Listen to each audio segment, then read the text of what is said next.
How's it going, bad account managers and bad investors? It is time to talk about fixing your struggling account. Now, if you're here, that means you must be doing something wrong, or you are in a drought with bad teams, or you just came here to support me and want to know what I have to say when it comes to this topic. Whatever the case may be, my name is Mikey, and today we'll be fixing bricked accounts. So let's jump right into it. So when it comes into leveling up weapons, leveling up characters, or simply just summoning for characters you may want, and asterisk gotcha currency management, if for some reason you find yourself lacking in maybe power with your teams, for example having way too many damage dealing characters and not enough support characters, then this is something you may want to consider for your account. Of course, I'm speaking on behalf of those of you players who want to maximize your summons and get the best teams possible. If you want to simply summon who you want to summon for, I completely understand, as I mostly only go for my favorite type of characters when it comes to these games, and for some reason all my favorite characters begin with the letter C. You will have to pay that no mind. So what I am currently doing is fixing my account, because mine personally is all over the place. I do have some pretty decent DPS characters, and for the most part my account is looking pretty good. Realistically, because of the state of my account, I should be building these characters up rather than summoning for more damage dealing type of characters. I also should be thinking about good hybrid characters to finish my teams. As of right now, I'm going to be using my guarantee on Shorekeeper, as she's basically the best character in the game, and no one can really argue that. Support wise, what she provides is just absolutely insane and will help in any team,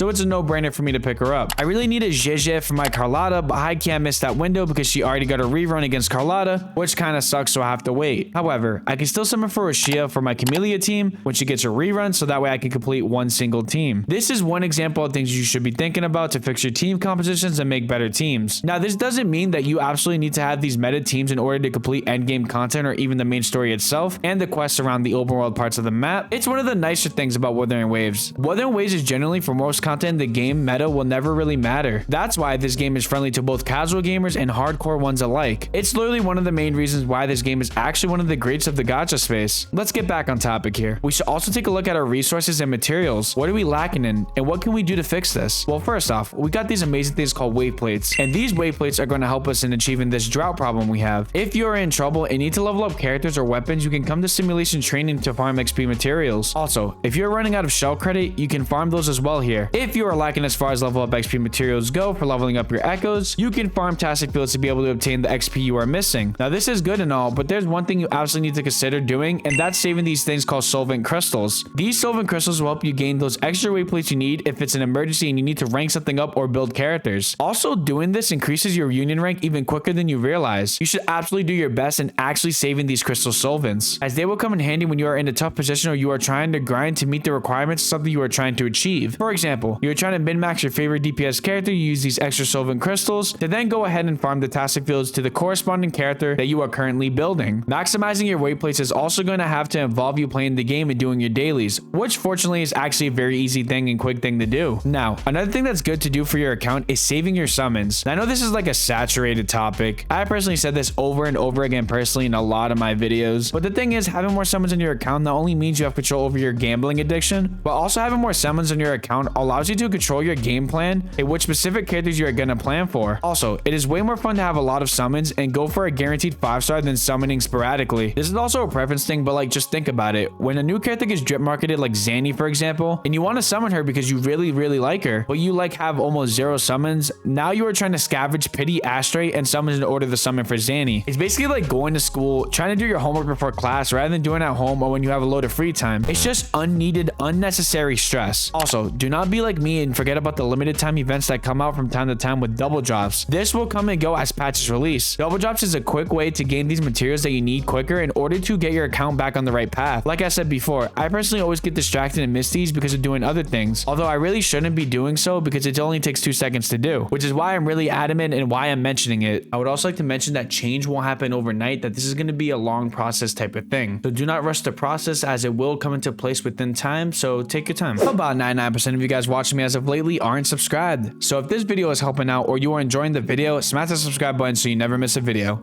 Thank you. Okay, so doing your research is going to be a big thing when it comes to fixing your account. I mentioned this earlier, but managing yourself when it comes to resources, materials, and your gacha currency. But what exactly do I mean by you got to do your research? Well, here's the thing. Team building in Wuthering Waves is super important. When summoning for a character, you actually have a little bit of time to summon them. Whether that limited banner is a rerun or is a new character, it's important when a character is coming out that you do your research on them. Ask yourself questions like, how can said character benefit me and my team? Or even better, can this character benefit my account for its longevity? At the same time, it's important important that you vibe with the character as well, meaning that you enjoy playing the character and it fits in the way you like playing the game. Maximizing the way your team is built is going to help you in the end game as well. And I just want to remind you guys, the further you get on Tower of Adversity per reset, the more Astro you can accumulate over time. So just keep that in mind. On that note, researching your characters does help when you are building them and upgrading your skill tree. When upgrading your skill tree, kind of like the first section, you want to know what skills are going to be the best for your current character you are building first, so then that way you are evenly spreading your materials across your account, rather than just maxing out all of your character's abilities when the materials get more expensive as you upgrade the skill tree. For example, on Camellia, I want to prioritize her Resonance skill and her Resonance Liberation, and lastly, her Forte Circuit. And the reason why, as a lot of her burst AoE damage comes from here. The quicker I get this done, the more AoE value damage I can get out of Camellia as a DPS character. Now, this is just one character example out of many. Each individual character is going to be played differently and built differently at the end of the day. So that's why researching your characters does help in the long run and go together with the first part of this video. I would say another important thing to research is the combat mechanics of specific characters. I personally struggle with this as this is really hard for me to master as a casual player. But if you absolutely want to gain full value out of your characters, especially if you are one to not summon from meta, then you're going to want to maximize what we call rotations. Now, what is a rotation? Well, a rotation is like a sequence or a rhythm through your abilities and attacks to maximize heals, damage, and amplifications through coordination with your set team. When you fully understand how to rotate your characters in and out, you will maximize the use of all characters put on said team. One of the more immersive feelings of Wuthering Waves is that it caters to both casuals and hardcore gamers alike. This is one of those examples as well. Sure, you can hack and slash, there's nothing wrong with that. If you enjoy playing the game that way, then all the power to you. But if you want to maximize everything you do and generally get better, then you're gonna have to invest some time and research in learning the combat, skills, and rotations of every character you have on your set team. Trust me, this will go a long way for those of you who are struggling with clearing the end game or those of you who feel underpowered. And like I said before, you are not alone. I suck at rotations and combat in this game. I just wanted to put it out there that I fully believe you can achieve great things without sticking to meta, and you can 100% make use out of any characters you summon for in this game. With the proper knowledge and techniques, you can accomplish anything when it comes to clearing content within Wuthering Waves. To me, Wuthering Waves is a skill game before a gacha game. It's low-key just a perspective the way you look at it. So in the end, it all comes down to what type of player you are and if you want to get better at the game. So for those of you who are casuals, you want to lean more towards the hardcore aspects of the game, then you could do so. It's all in your hands. Now, for the final portion of this video, or I should say the third tip, since we've just kind of took the first two tips by the horns and jumped right into it, the very last important thing I want to tell you guys when fixing your account is to basically have fun while doing it. Wuthering Waves has a beautiful open world build and has lots to do. Sometimes it can be very draining following the recipe that I just gave you guys in the first two sections of this video, and that is totally understandable, as I just mentioned that you could be a casual player or a hardcore gamer depending on how you want to play the game, or you can simply just collect them all when it comes to the resonators in this game and you can literally Pokemon catch them all, or should I say summon them all. I hope you all know what I mean. For me personally, what I try to do when I feel like I'm in a slump when it comes to doing things over and over again in Wuthering Waves is I do my best to enjoy the immersive feel of the game. Heck, they even have an immersive mode that you guys can try out that's actually really freaking cool. It is very important that you guys play at your own pace. Do things the way you want to do them, and do them in a way where you can enjoy the game the most. The open world is breathtaking, the character designs are more than top tier, and the animation is even greater. Even the storytelling as far as this game goes is getting way better. The Cardathea story in the recent patch of Wuthering Waves was absolutely an eye-opener of a well-executed story that wasn't a draining 17 hours of our lives. It was absolute cinema. And this is exactly what we asked for when it comes to these story quests. We don't want anything that's really draining and really taxing, and we want to be shown, not told. When it comes to the first two parts of this video, with the account management and the research, at the end of the day, implementing these skills into your daily routine when playing Wuthering Waves should not feel like a chore. If you take another game, for example, like let's take Valorant and Counter-Strike 2, or maybe Rainbow Six Siege. And I know those are all first-person shooter games, but I play those games from time to time, so this is an easy example for me to give you guys. The more you play and put in hours, the more you understand those little tips and tricks you learned when you are just starting out the game, and that kind of stuff becomes second nature to you, like walking, or maybe learning how to ride a bike, or you know, just holding a pencil and writing more neater. Yeah, I don't know where my mind's going with this, but basically you get the training wheels from the beginning, you slap them on, and then you learn how to ride without the training wheels because it becomes second nature to you. That is the type of information and things I want you to take away from this video. To do everything at your own pace and everything will fall together perfectly as far as getting back on track. And as it is, if Kuro Games keeps sending out updates the way that they are doing and listening to their community, it will be easier to bounce back from mistakes than any other gacha game, which is all that we are hoping for. Kuro Games always releases free summons, better mechanics, better QOL or quality of the life features, and a better experience. So not that I'm saying fully rely on the development team for your mistakes on your account, but what I'm saying is that they're here to support you and will make consistent and great quality updates for you and your game. If you made it to the end of this video, smash the subscribe button, turn on post notifications, hit the like, and comment your thoughts. Also, if you're looking for more content content and more tips and tricks or any other videos by me, they should appear right now. Thanks for watching.